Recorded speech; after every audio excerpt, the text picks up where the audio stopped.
रंगों की अपनी माया है, रंगों की अपनी काया है, रंगों की एक नई आभा है, रंग क्या काशी क्या काबा है। दोस्तों, रंग बड़े मायावी होते हैं, लाल, पीला, हरा, बैगनी, और ये रंग अपने पीछे जो सत्य है उसको कहीं ना कहीं छिपा लेते हैं। तो जब हमने अपने नए chat show black and white की परिकल्पना की तो हमने सोचा क्यों ना हम आपके सामने रंगों से परे जो सच है, जो सत्य है, सिर्फ उसको लेके आपके सामने आए। क्योंकि जैसा आप जानते हैं, जो सत्य होता है वो होता है या काला या सफेद। तो मेरे इस नए चैट शो में जो आपके सामने TGIF लेके आया है, आप सबका बहुत बहुत स्वागत है और मैं आशा करता हूं कि इस चैट शो में आप मेरे साथ जुड़े रहेंगे। देखते रहिए। नमस्कार। आज का दिन हमारे लिए बहुत बहुत बहुत खास दिन है और ये खास दो वजहों से है। सबसे पहली बात तो है कि आज रविवार है, तो आज छुट्टी का दिन है। और जो दूसरी बड़ी वजह है कि इस रविवार को बेहतर बनाने और कवितामयी बनाने हमारे साथ एक बहुत ही खास मेहमान है, इनका नाम है गौरव शर्मा। नमस्कार। कैसे हैं आप? बहुत अच्छा हूँ, आप बताइए। मेरा प्रश्न आपसे ये है कि जब आलिया भट्ट और दीपिका की चर्चा चारों तरफ है तो उस कालखंड में वहीदा रहमान जी पे एक कविता की पुस्तक करने का आपका विचार कैसे बना, कब बना? वहीदा जी तब से मेरी फेवरेट एक्ट्रेस हैं जब मैं वयस्क भी नहीं हुआ था, मेरी मूछें भी नहीं आई थी। तब से ही मैं उन्हें बहुत पसंद करता हूँ और उनकी जगह कोई दूसरा ले ही नहीं पाया, अभी तक भी नहीं ले पाया। और इस बात से मेरी पत्नी भी बहुत नाराज रहती हैं। जब भी वहीदा जी टीवी पर आती है वो कहती है आ गई तुम्हारी वहीदा। मैं समझ सकता हूँ। कुछ साल पहले मैंने एक आर्टिकल लिखा था उनके ऊपर ब्लॉग पर, जिसको उन्होंने खुद रिट्वीट किया और उसका जवाब भी दिया। बड़ी खुशी हुई। अब तक 5 किताबें लिखी थी इंग्लिश में, तो हर बार रीडर्स, जो हिंदी के रीडर्स हैं, वो ये बोलते थे कि हिंदी की किताब कब आएगी, क्योंकि सोशल मीडिया पे काफी कविताएं लिख रहा था मैं हिंदी में। तो आप मेरे प्रश्न से थोड़ा सा आप भटक रहे हैं। मैं आपको वापस अपने प्रश्न पे ले आता हूँ। वहीदा पे पुस्तक लिखने का विचार आपके मन में कब आया? हाँ, मैं वही बता रहा था। तो जब लोग बार बार इंसिस्ट कर रहे थे कि हिंदी में किताब लिखी जाए, तो हिंदी में किताब लिखने का विचार आया और किताब कविता ही लिखनी थी। तो मुझे एक दिन मैं सोकर उठा तो मुझे लगा कि यार पहली किताब है तो अपनी जो पसंदीदा एक्ट्रेस है उन्हीं के ऊपर लिखनी चाहिए। तो मैंने वहीदा जी के ऊपर ही लिखना उचित समझा और महज 20 दिनों में ये किताब लिख दी मैंने। अच्छा। हाँ जी।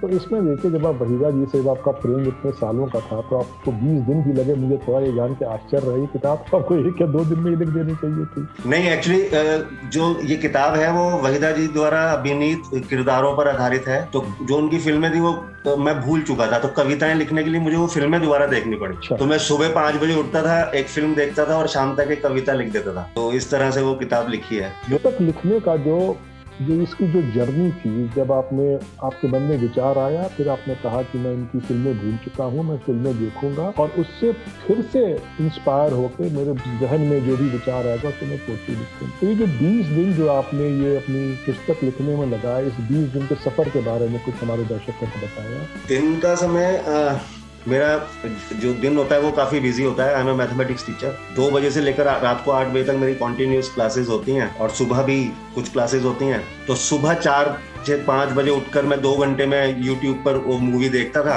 और फिर पढ़ाते पढ़ाते भी मैंने बहुत सारी कविताएं लिखी हैं। और ये बहुत फ्लो वाली पोएम्स हैं जिसमें राइम्स का यूज नहीं किया गया है, तुकबंदी नहीं की गई है ज्यादातर जगह पर। और जैसे जैसे विचार आते गए बहुत इजी लैंग्वेज के अंदर वो किताब लिख दी और रात को 10 बजे तक एक टारगेट रहता था कि एक कविता कंप्लीट करनी ही है।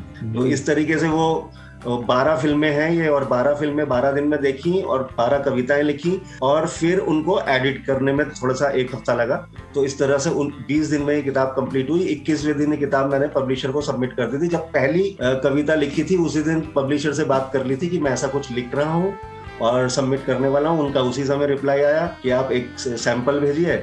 मैंने सैंपल भेजा, उन्होंने उसी समय उसको स्वीकार कर लिया और 21वें दिन ये मैन्युस्क्रिप्ट सबमिट हो गया था। अच्छा। तो ये 20 दिन थे। हाँ जी। अब ये जो मैथ्स का अध्यापक है वो जब साहित्य के क्षेत्र में आके जब कविता के सृजन का प्रयास करता है तो कितना मुश्किल होता है 2 और 2 4 वाले व्यक्ति को उस क्षेत्र में जाना या आना जहाँ पे कोई सीमा नहीं होती है, कोई लॉजिक नहीं होता है, वो जहाँ चाहे वहाँ जा सकता है, जो चाहे वो कर सकता है। तो एक लेफ्ट ब्रेन और राइट ब्रेन के बीच में जो संघर्ष है, वो संघर्ष आपके कवि और मैथ टीचर के बीच में कैसा होता है? जब कविताएं लिखने की मनस्थिति होती है तो फिर वो जो मैथ्स टीचर होता है वो पूरी तरह कविता में हो जाता है। वो फिर उस समय अपने आप को बिल्कुल डुअल पर्सनैलिटी के रूप में मतलब रखना पड़ता है, और कविता लिखते समय ये भूलना पड़ता है कि हम एक मैथ्स टीचर भी हैं।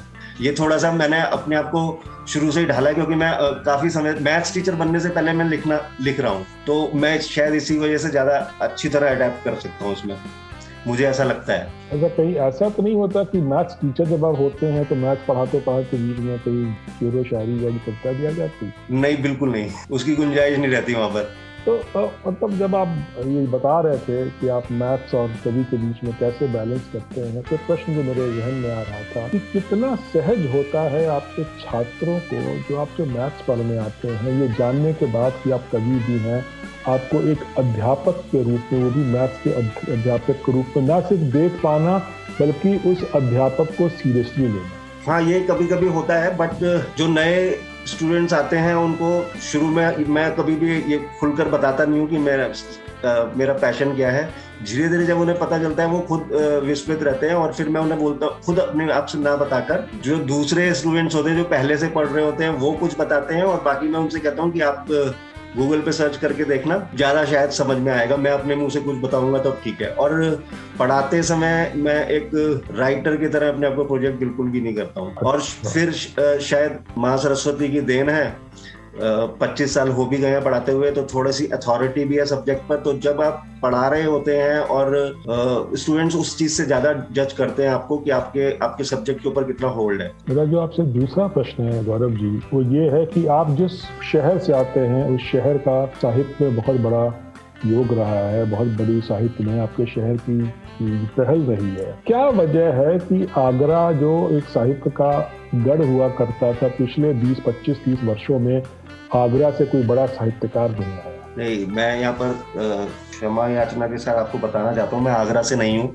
मैं गाजियाबाद में रहता हूँ। और वैसे गाजियाबाद का भी बहुत बड़ा योगदान है। अभी तो कुमार विश्वास जी बिल्कुल मेरे घर के पास ही रहते हैं, मेरे पड़ोसी हैं, तो गाजियाबाद का भी योगदान रहा है। और मुझे लगता है कि हिंदी साहित्य जैसे चलना चाहिए वैसे चल रहा है, बट उसकी रीडरशिप थोड़ी सी कम हो गई है। हिंदी में अच्छे लोग लिख रहे हैं आजकल भी। कौन है? मुझे आप नाम बता दीजिए। जो आप कह रहे हैं कि हिंदी में अच्छे लोग लिख रहे हैं, नाम आप बताएं, 2, 3, 4, 5। मैं खुद जो कंटेम्प्रेरी लोग हैं हमारे, उसमें कुछ किताबें अभी नई जिन लोगों की आई हैं, अंकिता जैन बहुत अच्छा लिखती हैं, एक विजय श्री तनवीर जी हैं, वो भी बहुत अच्छा लिखती हैं, धीरेन्द्र अस्थाना जी फेसबुक पर जुड़े हुए हैं हमारे साथ, हिंदी के अपने स्तंभ हैं वो। तो इन लोगों को पढ़कर लगता है कि मतलब हम लोग शायद कुछ भी नहीं लिख पाते हैं, और वो एक वाकई में काफी अच्छा लिखते हैं और उनसे काफी कुछ सीखा जा सकता है, और उनके पास अच्छी रीडरशिप आज भी है हिंदी की। इसके पहले हम कुछ और ब्लैक एंड व्हाइट बातें करें, मैं आपसे ये अनुरोध करूंगा कि हमारे दर्शकों को आप अपनी पुस्तक वहीदा में से 2-3 पंक्तियां सुना। वैसे तो ये कविता संग्रह जो है वो वहीदा जी के 12 किरदारों पर आधारित कविताओं का संकलन है, लेकिन इसमें जो पहली कविता मैंने लिखी है वो वहीदा जी को समर्पित की है। वहीदा जी को मैं कैसे देखता हूँ, उसकी कुछ पंक्तियां हैं। 9 रसों की व्याख्या कर सकने में सक्षम आंखें, जिनमें जब काजल लगता तो दूर तक इठलाता रहता हो, उनसे रिश्ते चमकीले काफियों को पीने के लिए उतावली भौएं आंखों के मुहाने तक आती हों, माथे के दोनों किनारों पर आयत बनाते बाल गुथे हों तो कमर से नीचे पहुंच जाते हों, जैसे प्रणय गीतों के अंतरे हवा को चिढ़ा रहे हों। बेबस हवा बेचारी बस 2 लटों को ही भड़का पाती हो, वो लटें कानों पर पताका सी लहराती हो, होंठ जैसे अर्जुन ने गांडीव दे दिया हो उपहार में, सीधी नाक मानो उस धनुष पर ब्रह्मास्त्र रखा गया हो। और पढ़ो। अवश्य अवश्य। माथे पर जब बिंदिया सज जाती होगी, सूरज की आंखें चुंधियाती होंगी, चांद लज्जा से छुप जाता होगा, वो रात उजली अमावस कहलाई जाती होगी, चौड़े बॉर्डर की फीकी सी साड़ी भी तुम पर सजकर खास बन जाती हो, सौंधे मीठे की गुलाबी खीर जैसी आवाज सुनाई दे तो स्मृति में बस जाती हो, पात्रों को पर्दे पर सजीव करके कितने ही सपनों की नायिका बनी हो तुम, अपने हुनर और शख्सियत से वहीदा बनी हो तुम। ये पहली कविता थी। अब ये कविता सुनने के पश्चात मेरे दिमाग में सिर्फ एक प्रश्न है कि पहले तो आपकी पत्नी को आपका वहीदा जी के प्रति लगाव का शक था या सुना था, या ये कविताएं पढ़ने के पश्चात उनका क्या रिएक्शन था, ये जानने के लिए मैं बहुत ही एक्साइटेड हूँ और मैं बहुत उत्सुक भी हूँ। रिएक्शन तो वही होता है जो हर पत्नी का होता है, लेकिन उन्होंने जैसे ही ये ऑथर्स कॉपी मेरे घर पर पहुंची थी पब्लिशर द्वारा, उन्होंने सबसे पहले एक पैकेट खोलकर, और मैं उस समय घर में नहीं था, तो जब मैं वापस आया था तो वो पूरी किताब पढ़ चुकी थी। तो रिएक्शन उन्होंने इतना ज्यादा आक्रोश तो नहीं दिखाया, बस ये जरूर बताया कि इसके अंदर 2-3 गलतियां हैं किताब में। अच्छा, नहीं, अगर आपको ये जो मैंने पहली कविता जो आपने अभी सुनाई, अगर वो पढ़ने के बाद ही आपकी पत्नी आपको अभी खाना पीना दे रही है और आप घर से बाहर नहीं किए गए हैं, तो आपकी पत्नी जी को मेरा शत नमन है। बिल्कुल, मैं भी नमन नहीं करता हूँ इस बात के लिए, ऐसा नहीं हुआ। अच्छा, एक बात बताइए, जब आप वहीदा जी को जब आप ट्रैक कर रहे थे, जब वहीदा जी की फिल्में देख के उनके जो उन्होंने चरित्र अपने फिल्मों में, जो पात्र उन्होंने अपनी फिल्मों में निभाए हैं, जब उनको आप फिर से एक बार समझने का प्रयास कर रहे थे, क्या फर्क आपको लगा उस समय की वहीदा जी में और आज की जिन हीरोइनों को हम देखते हैं, जिनके बारे में हम बातें करते हैं? हाँ, ये बहुत अच्छा प्रश्न किया आपने। वहीदा जी को आज भी मैं देखता हूँ तो मुझे एक आदर्श भारतीय नारी नजर आती है। पर्सनली साड़ी में जितनी अच्छी वहीदा जी लगती हैं, उतनी अच्छी सिर्फ मुझे एक अपने जीवन में 2 ही और स्त्रियां लगी हैं, एक मेरी माँ और एक मेरी पत्नी। साड़ी में वहीदा जी देखिए गौरव जी, इस शो का नाम है जी ब्लैक एंड व्हाइट, और इस शो की ये मतलब अनसेड रूल है कि कोई भी पॉलिटिकली सही जवाब हम नहीं देंगे। तो आप दिल खोल के बताइए कि आपको साड़ी में एक महिला सही लगी है, या 2, या 3, या 4, इसमें आप कोई बैलेंस करने का प्रयास ना करें। तो वहीदा जी मुझे सबसे अच्छी लगती है साड़ी में, ऑनेस्टली। डन। जिस तरीके से, मतलब और भी बहुत सारी ऐसी पुरानी एक्ट्रेसेस हैं जिन्होंने बिना अंग प्रदर्शन के इतनी सफल हुई वो और इतने मुकाम पर पहुंची। तो आजकल की अभिनेत्रियां अभिनय कम करती हैं, मैं माफी चाहूंगा ये बात पब्लिक प्लेटफॉर्म पर बोलते हुए, लेकिन अंग प्रदर्शन के सहारे ही शायद फिल्में चलती हैं, और उसमें अभिनय गिनी चुनी अभिनेत्रियां ही आज के युग में जो कर पाती हैं। तो ये एक बहुत बड़ा अंतर है, और इस लिहाज से शायद ही कोई उन अभिनेत्रियों का, खासतौर वहीदा जी का, कोई मुकाबला कर पाएगा। गौरव जी, आपने भी अपने उत्तर में आदर्श भारतीय नारी शब्द का प्रयोग किया। क्या आप ये हमारे दर्शकों को बताएंगे कि आदर्श भारतीय नारी, पहली बात तो इसका मतलब क्या है, और दूसरी बात, एक लेखक और कवि के रूप में एक आदर्श भारतीय नारी को वहीदा जी के कालखंड से लेके आज आलिया भट्ट के कालखंड तक आप उस सफर को कैसे देखते हैं? मैं सिर्फ स्वरूप की बात कर रहा था कि जब हम वहीदा जी को देखते हैं तो मुझे एक आदर्श भारतीय नारी नजर आती है, पूरी तरह से ढकी हुई, साड़ी के अंदर संभ्रांत लगती हुई, और जिस तरीके किरदार उन्होंने निभाए हैं, जैसे खासतौर पे जो मेरा पसंदीदा उनका किरदार है काला बाजार में अलका, जो एक बहुत सिद्धांतों वाली लड़की होती है, और जो उनके मेल प्रोटोगनिस्ट है देवानंद, उनका जो काला बाजार होता है वो उसको अपने सिद्धांतों से उस आदमी का पूरी तरह हृदय परिवर्तन करके उसको बिल्कुल करते। तो मैं उस तरीके से भारतीय नारी को देखता हूँ जो अपने पति के साथ या अपने जीवन साथी के साथ एक स्तंभ बनकर खड़ी रहे और उसे सही मार्ग पर ले जाती रहे, उसको पद विचलित होने से रोकती रहे। और दूसरा प्रश्न जो आपने किया कि वहीदा जी से और आज तक की जो अभिनेत्रियां हैं उनमें कैसे हुआ, तो वुमेन एम्पावरमेंट जो तथा कथित मैं इसको कहूँगा, जिसको बहुत ज़्यादा हाइप मिला हुआ है, उसके कारण काफ़ी दुर्गति हुई है। मैं उसके अगेंस्ट नहीं हूँ, लेकिन जिस तरीके से उसको एक हथियार बनाकर यूज़ किया जाता है, उसके लिए मुझे उससे थोड़ी सी आपत्ति है। वुमेन एम्पावरमेंट जरूर होना चाहिए था, हिंदुस्तान की, हमारे भारत की ज़रूरत थी वो, और उससे शायद समाज का थोड़ा सा उत्थान भी होता, लेकिन उसको एक बहुत गलत अर्थ के तरीके से लिया गया और उसका गलत उपयोग भी किया गया। गौरव जी, जो मुझे आपके बारे में पता है कि आप एक लेखक भी हैं, एक कवि भी हैं, एक अध्यापक भी हैं और एक पिता भी हैं। तो आज के युग में एक पिता के रूप में आप अपने बच्चों से क्या उम्मीद करते हैं कि अगर आपकी बेटी एक आदर्श भारतीय नारी बने तो उसमें वो क्या गुण हैं जो उसको परिभाषित करेंगे कि वो एक आदर्श भारतीय नारी है? सबसे पहली चीज तो जो हमारे हिंदू सनातन धर्म के अंदर विवाह की परिभाषा है वो उस पर अडिग रहे। मैं बिल्कुल ये अपेक्षा करूंगा उससे, और उसको ये अभी तक जब वो बड़ी हो रही है तो मैं उसको ये समझाऊंगा भी, समझाता भी हूँ कि जो जीवन साथी आपने चुना है वो आप एक ही बार चुनेंगे और उस पर ही अडिग रहेंगे अपनी तरफ से। सामने से क्या हो रहा है वो बाकी बातें उस पर निर्भर करती हैं। एक ये बहुत है, और उसके साथ बिल्कुल एक जो सही जीवन साथी की परिभाषा होती है उस पर खरा उतरने की कोशिश करेंगे, हर समय उसके साथ चलेंगे। जो हमारे विवाह संस्कारों के अंदर जो 7 वचन दिए जाते हैं उन पर आप अडिग रहेंगी, मेरे हिसाब से यही रहेगा।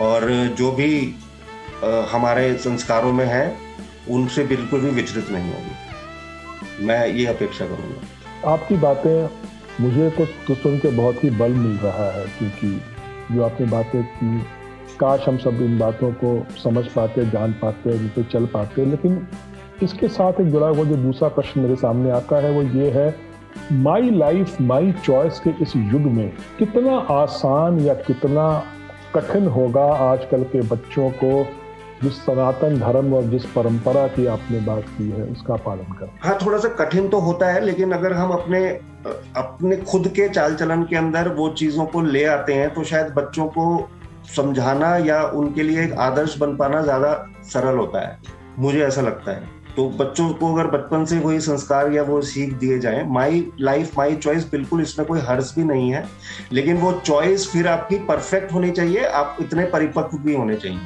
वो चॉइस बदलती नहीं रहनी चाहिए। इससे जुड़ा हुआ प्रश्न जो मेरे सामने आ रहा है कि देखिए, अगर चॉइस में बदलाव नहीं है तो चॉइस तो वो फिर तो जो वर्ड है चॉइस उसका कोई मतलब है ही नहीं।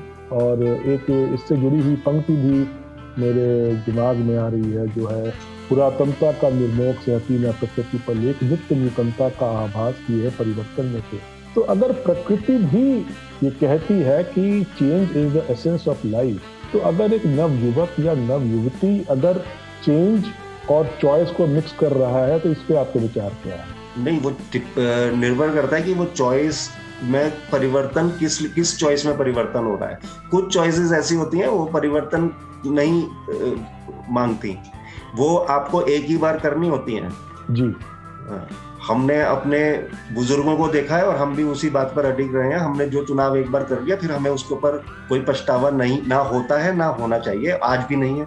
मेरे ख्याल से आपकी ये जो आखिरी वाक्य जो आपने कहा ना कि आज भी नहीं है, वो सुन के आपकी पत्नी ने जो भी उनके मन में थोड़ा बहुत भी वहीदा जी के प्रति बैर होगा उन्होंने आपको माफ कर नहीं, वो उन्हें पता है हमारा प्रेम विवाह है, और उन्हें ये बात अच्छी तरह पता है कि मेरे मन में आज भी वो प्रेम अभी तक जिंदा है, अभी तक है, और किसी भी तरीके कोई मलाल कभी रहा नहीं। और उन्होंने भी हमारे परिवार के जो भी संस्कार है उन्होंने पूरी तरीके से उनका अनुपालन किया है और उन्हें सीखा है यहाँ पर आकर।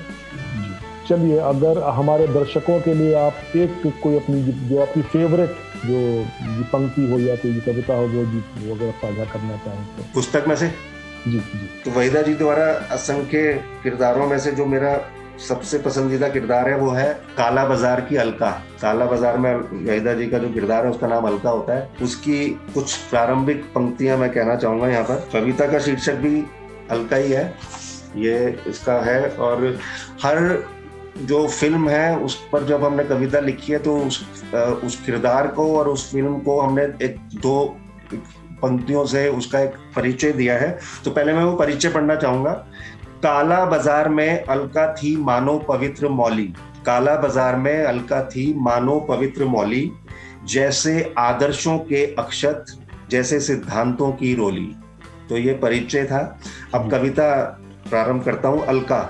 मधुशाला की दीवार की ईंटों के बीच से तुलसी का एक पौधा उगाया हो, जैसे डरावनी काली घटाओं को चीर कर सूरज निकल आया हो, जैसे सूने आसमान पर चिट्टे बादलों के फूल बिखर गए हों, जैसे मन में कोलाहल हो और मंदिर में मंजीरे बच जाएं जैसे। अलका ऐसी थी जैसे पत्तियों से छनती धूप आती है, जैसे धुंधली भोर में सूरज की बाट जोती कोयल गाती है। बदबूदार कीचड़ में कमल का खिलना, ऐसा ही था रघुवीर का अलका से मिलना। रघुवीर देवानंद जी का किरदार। जी। पता नहीं रघु को अलका की सूरत से प्यार हुआ था या उसूलों से, लेकिन अलका की हर बात से किसी को भी प्यार हो सकता था। हमेशा सुंदर दिखने के लिए सूरत से ज्यादा सुंदर मन होना चाहिए। अलका भीतर से सुंदर थी। कमायनी पढ़ने समझने वाली सुंदर ही होगी। अलका प्रेम थी, रूठती थी तो भी आवाज ऊंची ना होती थी। अलका निश्चल थी। रघु गिरना मत, ये उसकी एक दोस्त के लिए फिक्र थी। वो अलका ही थी जो नंद के रहते रघु को कोई वचन नहीं दे सकती थी। मन में दुविधा थी, लेकिन वो अपने मूल्यों की ऊंची मीनार से गिर नहीं सकती थी। ये कविता की कुछ पंक्तियां हैं। सुंदर। जब आप कविता पाठ कर रहे थे तो मैं सोच रहा था कि अगर अलका जैसे किरदार पे आपने इतनी सुंदर कविता की रचना की है, तो गाइड से इंस्पायर होकर तो आपने क्या ही लिखा होगा। और मैं बहुत क्यूरियस हूँ, गाइड पे जो आपने अगर कुछ आपने लिखा हो तो वो अगर हमारे साथ साझा बिल्कुल। तो। कविता पाठ करना फरमाइश पर एक कवि के लिए सौभाग्य होता है। मुझे बहुत अच्छा लगा आपने खुद ये चुनाव किया। तो गाइड का जो परिचायक मुक्तक है वो पढ़ूंगा मैं पहले। मार्को के शोषण और राजू गाइड के स्वार्थ से हारी थी। मार्को के शोषण और राजू गाइड के स्वार्थ से हारी थी। नलिनी ने बड़े जतन से सपनों की बगिया संवारी थी। ये इसका परिचायक मुक्तक है। कविता का शीर्षक है नलिनी, जो वहीदा जी का किरदार है। बादलों की कैद में एक बूंद थी, अपने सपनों को जीना चाहती थी। एक दिन चलती हवा की धुन पर थिरकने, खूब बड़ी, खूब भई, खूब शौहरत पाई। ओ बूंद, क्या सोचती थी तुम जब बादलों से चली थी? मन में सपनों की गुदगुदी थी या चिंताओं की खलबली थी? सुख तो बहुत था बादलों के हरम में, पर जीवन नहीं होता जीने के भ्रम में। तुम चली तो हवा भी मीत बन गई, तुम्हारी हिम्मत तुम्हारी जीत बन गई। आदर्शों की ठिठुरन से सिकुड़ती हुई, सपनों की सिहरन से लरचती हुई। घुंघरू पहनकर तुम दीवानी हो जाती थी। तुम थिरकती थी तो अप्सराएं भी लजाती थीं। तुम रोजी भी थी और नलिनी भी। मैं तुम्हें नलिनी बुलाऊंगा। जीवन की जटिलताओं के दलदल में अपने विश्वास से खिली थीं। तुम सचमुच नलिनी ही थी। बेमेल ब्याह में जकड़ी जैसे चुटकी में दबी तितली। तुम मार्कों में साथी ढूंढ रही थीं, लेकिन उसके लिए तुम सिर्फ एक शरीर थीं। जब तुम मार्कों का साथ चाहती, वो हताशा थमाता। तुम प्रेम के फूल मांगती, वो वासना के कांटे दे जाता। तुम जिंदगी से हार चुकी थी, तब राजू ने तुम्हें आशा का प्रसाद चखाया। सपनों की छवि दिखाई, उन तक पहुंचने का विश्वास जगाया। फिर एक दिन तुमने कह ही दिया, मार्को, मैं जीना चाहती हूँ, अपनी ख्वाहिशों के आसमान में उड़ना चाहती हूँ। राजू ने तुम्हें घुंघरू दिला दिए और तुमने बाजार में ही पहन लिए। पर घुंघरुओं और घुंघरू पहनने वालों को बाजार में कभी सम्मान नहीं मिला। तुम्हें लड़ना पड़ा, राजू को भी तुम्हारे लिए अड़ना पड़ा। टूटे सपनों को फिर से जोड़ने की खातिर समझौतों के दाम भरने ही पड़ते हैं। कीर्तन का हिस्सा बनने की खातिर मृदंग को थपेड़े सहने ही पड़ते हैं। एक हाथ में ख्वाहिशें और दूसरे में राजू का कभी हाथ न छोड़ने का वादा। तुम अपने सपनों की ताल पर थिरकने लगीं, तुम्हें तालियां मिलने लगीं। नृत्य जो घुट रहा था अब तक तुम्हारी जिंदगी बन गया। मन मोह लेना तुम्हारी मुद्राओं की आदत बन गया। ये कविता है। बहुत सुंदर, बहुत सुंदर। और मेरा अगला प्रश्न आपके लिए ये है कि एक अंग्रेजी लेखक से, एक फिक्शन राइटर से एक हिंदी कवि बनने तक का जो सफर आपने तय किया है, क्या इस सफर के यादगार पल रहे हैं? मैं हिंदी कविताएं पहले लिखता था, बाद में इंग्लिश फिक्शन लिखना स्टार्ट किया। हिंदी में बचपन से ही लिख रहा हूँ। लेकिन जब पब्लिश होने की बारी आई तो शायद इंग्लिश में लिखने लगा, तो मैं हिंदी से इंग्लिश में गया और फिर दोबारा हिंदी में आया हूँ। मुझे लगता है कि हिंदी मैं कहानियां भी लिखी हैं मैंने, लेकिन हिंदी में जितनी सहजता से कविता लिख पाता हूँ, इंग्लिश में भी उतनी ही सहजता से प्रोज लिखता हूँ, लेकिन कविता नहीं लिख पाता। और वो शायद इसी वजह से कि हिंदी में कविता लिखने का प्रयास 8 वर्ष की उम्र से स्टार्ट किया था और फिर शायद कभी छोड़ा नहीं। बस ये है कि प्रकाशन पहली बार हुआ है। और घर वापसी के बाद जो आपने हिंदी से शुरुआत की थी और फिर आप लौट के हिंदी पे पहुंच गए हैं, इस घर वापसी के बाद आप हिंदी भाषा का क्या भविष्य देखते हैं साहित्य के क्षेत्र में, और आप कैसे देखते हैं कि हिंदी भाषा के रूप में हमारे समाज और देश को बेहतर बनाने में इसका क्या योगदान है? अभी पीछे भी एक पॉडकास्ट में ये प्रश्न उठा था, तो मेरा जवाब वही था जो मैं आज देने वाला हूँ यहाँ पर। मुझे लगता है कि हिंदी एक बहुत समृद्ध भाषा है और मैंने खुद भी लिखा है कि मैं हिंदी को गर्व से लिखता हूँ और अंग्रेजी को दम्भ से लिखता हूँ। हमें लगता है कि एक भारतीय होने के नाते और जितनी समृद्ध हमारी भाषा है, इसके उत्थान के लिए इसको अब थोड़ा सा ज़रूरी है। वैसे तो ये इतनी समृद्ध है कि शायद हम जैसे लोगों की इसको ज़रूरत ना पड़े, लेकिन फिर भी हिंदी का सेवक होने के नाते मुझे पर्सनली ये लगता है कि हम लोगों ने इंग्लिश को अनावश्यक ज़्यादा अपना लिया। जितने लिटरेरी फेस्टिवल्स आज अंग्रेजी के लिए होते हैं या इंग्लिश राइटर्स के लिए होते हैं, उतने हिंदी के लिए नहीं होते। जो उन लिटरेरी फेस्टिवल्स में जिन हिंदी लेखकों को बुलाया जाता है वो भी गिने चुने होते हैं। पूरी तरीके से हिंदी लिटरेचर यानी हिंदी साहित्य के लिए लिटरेरी फेस्टिवल्स क्यों नहीं आयोजित किए जाते, ये मेरे मन में अभी तक एक प्रश्न है और मैं खुद भी इसके लिए प्रयासरत हूँ कि अगर आने वाले वर्षों में शायद मुझे ही कुछ करना पड़े तो मैं ज़रूर ये चाहूँगा कि एक लिटरेरी फेस्टिवल जो एक्सक्लूसिवली हिंदी लेखकों के लिए हो। तो अगर ऐसे कुछ प्रयास किए जाएं तो शायद हिंदी रीडरशिप को शायद बढ़ावा मिलेगा। इसमें देखिए, मैं आपसे कुछ फैक्ट साझा करना चाहूँगा कि जो ये फोरम है the great Indian literary festival का, इस फोरम की स्थापना जब 5-6 साल पहले हुई थी, तो इसका जो उद्देश्य था वो यही था कि हिंदी और साथ साथ में जो क्षेत्रीय साहित्य हैं और जो क्षेत्रीय लेखक हैं उनको आगे ले आने का। अब इसमें मैं बताता हूँ कि चैलेंज या सबसे बड़ी जो समस्या है वो कहाँ पे है।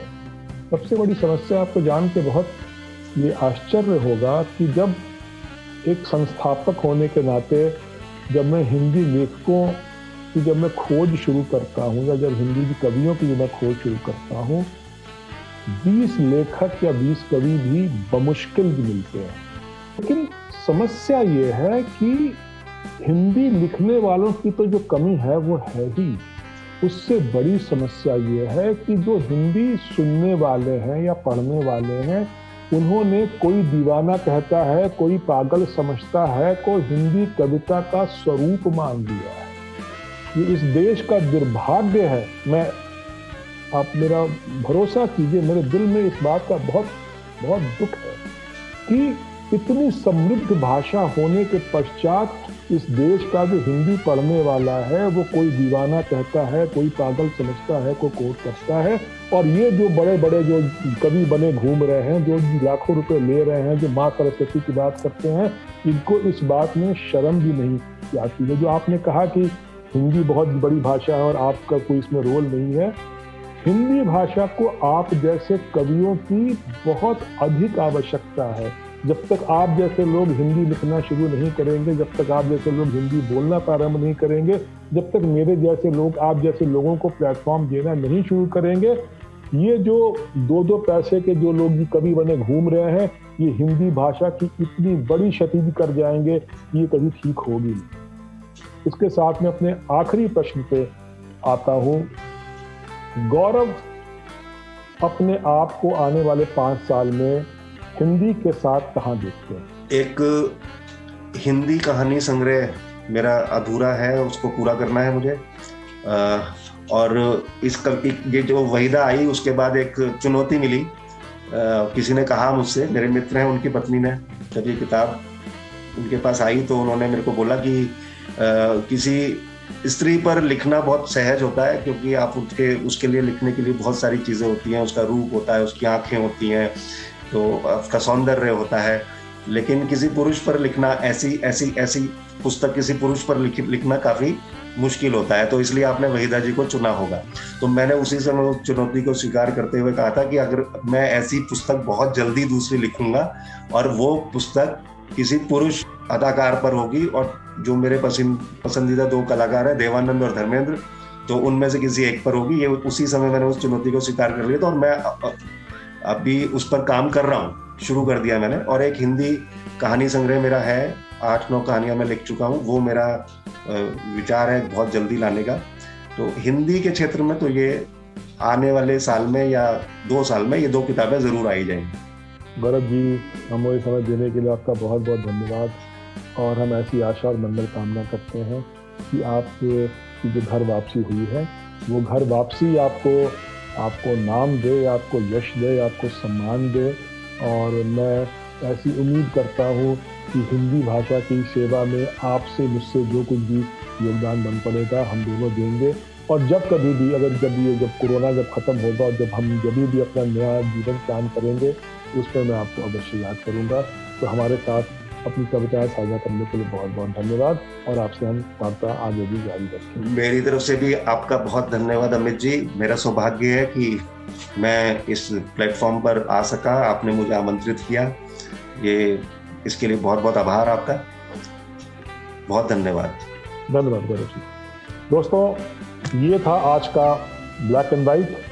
यहाँ पे हमारे मेहमान थे श्री गौरव शर्मा अपनी नई पुस्तक वहीदा के साथ। ये मैं आपसे अनुरोध करता हूँ कि आप अमेज़न पे जाएं, इनकी पुस्तक खरीदें, और हिंदी को बढ़ाने में हम सबको इनका सहयोग और योगदान आवश्यक है। बहुत बहुत धन्यवाद। नमस्कार।